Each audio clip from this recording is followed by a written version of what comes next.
AR റഹ്മാനെ കഴിഞ്ഞ ദിവസമാണ് ചെന്നൈയിലെ അപ്പോളോ ആശുപത്രിയിൽ പ്രവേശിപ്പിച്ചത്. വിശദമായ പരിശോധനകൾക്ക് ശേഷം അദ്ദേഹത്തെ ഡിസ്ചാർജ് ചെയ്യുകയും ചെയ്തു. റഹ്മാന്റെ ഭാര്യ സൈറ ബാനു തന്റെ അഭിഭാഷകൻ വഴി റഹ്മാൻ വേഗത്തിൽ സുഖം പ്രാപിക്കാൻ ആശംസകൾ നേർന്ന് രംഗത്തു വന്നു. അതോടൊപ്പം ഒരു അഭ്യർത്ഥന കൂടി പുറത്തുവന്നു. മുൻ ഭാര്യ എന്ന് തന്നെ വിളിക്കരുതെന്നാണ് സൈറ ബാനു അഭ്യർത്ഥിച്ചത്. കാരണം ഇതുവരെ ഔദ്യോഗികമായി വിവാഹമോചനം നേടിയിട്ടില്ല. അദ്ദേഹത്തിന് വേഗത്തിൽ സുഖം പ്രാപിക്കട്ടെ എന്ന് ഞാൻ ആശംസിക്കുന്നു.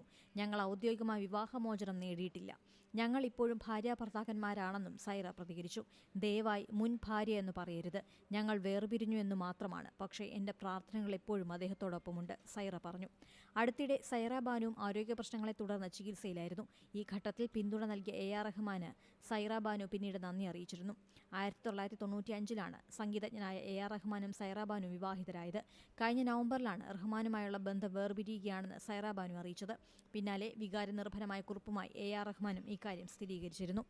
ഏറ്റവും പുതിയ വാർത്തകളും വിശേഷങ്ങളും വിരൽ തുമ്പിലറിയാൻ സീ മലയാളം ന്യൂസ് എല്ലാ ഡിജിറ്റൽ പ്ലാറ്റ്ഫോമുകളിലും ലഭ്യം.